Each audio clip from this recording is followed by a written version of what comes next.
Hello বন্ধুরা, সবাই কেমন আছেন? আশা করি সবাই অনেক ভালো আছেন। পূর্ণিমা কিচেনে সবাইকে স্বাগত জানাই। তো দেখুন, আমাদের বাড়িতে কচুরমুখী লাগানো হয়েছিল, তো কচুর গাছ হয়ে গেছিলো অনেক বড় বড়। তারপর মাটির ভিতরে বা মাটির তলে এই কচুরমুখী ছোট ছোট সেগুলো হয়ে থাকে। তো সেখান থেকে অল্প তুলে নিয়ে আসা হয়েছে। আর এই দেখুন, ওল গাছের ডাঁটাও নিয়ে আসা হয়েছে। তো ওল গাছের ডাঁটা দিয়ে ভাজি করব এবং কচুরমুখী দিয়ে মাছের ঝোল রান্না করব। তো দেখতে থাকুন। পূর্ণিমাকে স্বাগত জানাই। পূর্ণিমার রান্না কেমন লাগে বা পূর্ণিমা কিচেন আপনাদের কেমন লাগে সেটা কমেন্ট করে জানাবেন। যদি পূর্ণিমা কিচেনে আপনাদের ভালো লেগে থাকে তাহলে একটা লাইক কমেন্ট করে চ্যানেলটি সাবস্ক্রাইব করে পাশে থাকবেন। আর যদি ভালো না লেগে থাকে ইগনোর করে চলে যাবেন, কোনো সমস্যা নেই। তো আমি মাছ ভেজে নিচ্ছি দেখুন। আর আরেকদিকে কিন্তু আমি কচুরমুখী সিদ্ধ করে নিয়ে খোসাও ছাড়িয়ে নিয়েছি। তো একটু অন্যরকমভাবে রান্না করছি। আর দেখুন, এই যে ওল গাছের যে ডাঁটা থাকে সেটা আমি সুন্দর করে ছুলে নিয়ে তারপর আমি এই যে একদম কুচিয়ে নিয়েছি। কারণ যতটা ভালোভাবে কোচানো যায় ততটা খেতে কিন্তু বেশি ভালো লাগে। তো দেখুন, আমি কড়াইয়ে কিন্তু তেল দিয়ে দিয়েছি। এবার আমি রান্না করে নেব কচুরমুখী ঝোল। মাছও নিজেদের পুকুরের মাছ এবং নিজেদের বাসায় কচুরমুখী নিজেদের বাসাতেই। তো সব কিছু নিজেদের বাসাতেই, কোনো কিছু কিনতে হয় নাই। তো দেখুন, তেলের ওপর আমি দিয়ে দিয়েছি 2টো লঙ্কা দিয়েছি, দারচিনি দিয়েছি, এলাচ দিয়েছি, জিরা ফোড়ন দিয়েছি। দিয়ে সব মশলাগুলো অ্যাড করে দিয়েছি। ধনে গুঁড়ো, জিরে গুঁড়ো, মরিচ বাটা দিয়েছি। তো একটু ঝাল ঝাল করে রান্না করবো, যেহেতু কচুরমুখী মিষ্টি। তো একটু ঝাল বেশি না দিলে খেতে ভালো লাগবে না। তো যারা কম খায় তারা কম খাবে, এতে কোনো সমস্যা নেই। তো আমি একটু আমার মতো করে রান্না করলাম। আসলে সবার রান্না তো আর সমান হয় না, তাই না? তো কেউ একটু ঝাল বেশি খায়, কেউ একটু মশলা খায়। তো এক একজনের রান্নার প্রসেসিং এক এক রকম, কেউ কারো জায়গা থেকে ভুল নয়, ঠিক আছে? সবাই সবার জায়গা থেকে সঠিক। তো আমি একটু কষিয়ে নিয়ে তারপর আমি পরিমাণ মতো জল দিয়ে দিব।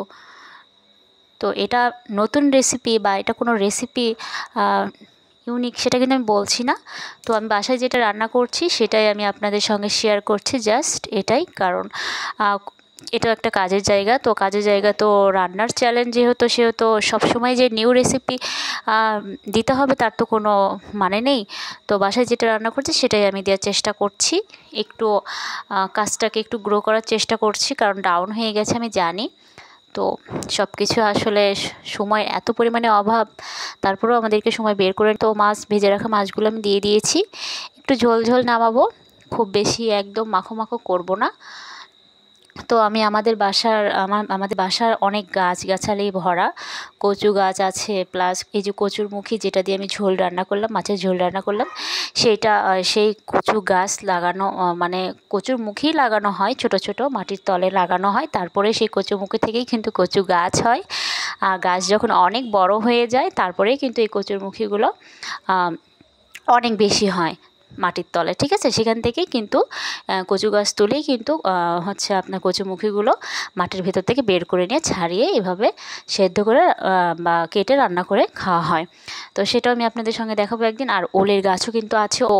ওল দিয়ে তো অনেক কিছু রেসিপি আমি করেছি অলরেডি, আপনারা দেখেছেন হয়তো অনেকেই। তো সেই ওলের ডাঁটাও আমি ভাজি করব এবার একটু। এটা আমরা প্রায় খেয়ে থাকি, কারণ ভালো লাগে, সেই জন্য আমি কুচিয়ে নিয়েছি। দেখুন, কুচিয়ে নিয়ে তারপর আমি একটু গরম জলে একটু সেদ্ধ করে নেব, মানে একটু ভাপিয়ে নিব। সেই ভাপিয়ে নিলে একটু বেশি ভালো লাগে। তো এই দেখুন, আমি একটু গরম জলে ভাপিয়ে নিচ্ছি, তারপরে একটু ছাঁকনায় ছেঁকে নিব। তারপর তেলের উপর আমি দিয়েছি পেঁয়াজ কুচি দিয়েছি, শুকনো লঙ্কা দিয়েছি, কাঁচা ঝাল দিয়েছি। দিয়ে আমি একটু নুন হলুদ দিয়ে এই যে ওলের ডাঁটাটা আমি সুন্দর করে ভেজে নিব এবার। তো একটু সময় নেই, কিন্তু ভেজে নিতে হবে। এই ওলের ডাঁটার চচ্চড়িও করা যাবে ছোটো মাছ দিয়ে, প্লাস চিংড়ি মাছ দিয়েও চচ্চড়ি করা যাবে। তো আপনারা অনেকভাবেই কিন্তু খেতে পারেন। হ্যাঁ, তো আমি যেহেতু একটু ভাজা করছি, যেহেতু একটু অন্যরকমভাবেই ট্রাই করছি, মানে আমি যেভাবে করি ঠিক সেইভাবে। এক একজনের রান্নার প্রসেসিং এক এক রকম। আমি আবারও বলছি, আপনি একরকমভাবে তৈরি করেন বলে আপনার মতো করে কি সবাইকে করতে হবে? এটার কোনো মানে নেই। তো আপনি আপনার জায়গা থেকে রাইট, আমি আমার জায়গা থেকে রাইট। কেউ কোনো জায়গা থেকে কখনোই কিন্তু ভুল হয় না। হাতের 5টা আঙুল যখন ঠিক কোনো দিনই হবে না, এক সমান কখনোই হবে না, তখন 5টা মানুষ কী করে একরকম হতে পারে, তাই না? তো 5টা মানুষ 5 রকমের হতে পারে, এক রকমের কেউ কখনোই হতে পারে না। তো আপনার মতো আমি না, বা আমার মতো আপনি না বলে আপনি ভুল আমি সঠিক, বা আমি ভুল আপনি সঠিক, এটা কিন্তু নয়। আপনি আপনার জায়গা থেকে রাইট, আমি আমার জায়গা থেকে রাইট, অন্যরা অন্যদের জায়গা থেকে রাইট। কেউ ভুল, সবাই সবার জায়গা থেকে রাইট, সবাই সবার জায়গা থেকে রাইট।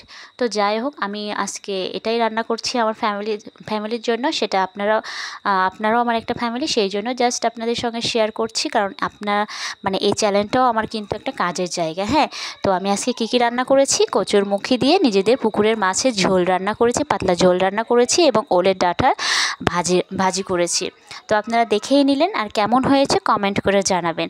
পূর্ণিমা যদি কোনো ভুল ত্রুটি হয়ে থাকে তাহলে বলবেন, পূর্ণিমা শুধরে নেবে, কারণ মানুষ মাত্রই ভুল করে। আমরা তো আর ঈশ্বর না যে আমরা ভুল করবো না, সবাই আমরা ভুল করি, কিন্তু কেউ স্বীকার করে, কেউ স্বীকার করে না, কেউ শুধরে নেয়, কেউ শুধরে নেওয়ার চেষ্টাই করে না। তো যাই হোক, সবাই সুস্থ থাকবেন, ভালো থাকবেন, পরবর্তীতে কোনো ভিডিও দেখার অপেক্ষায় থাকবেন আশা করছি। তো টাটা।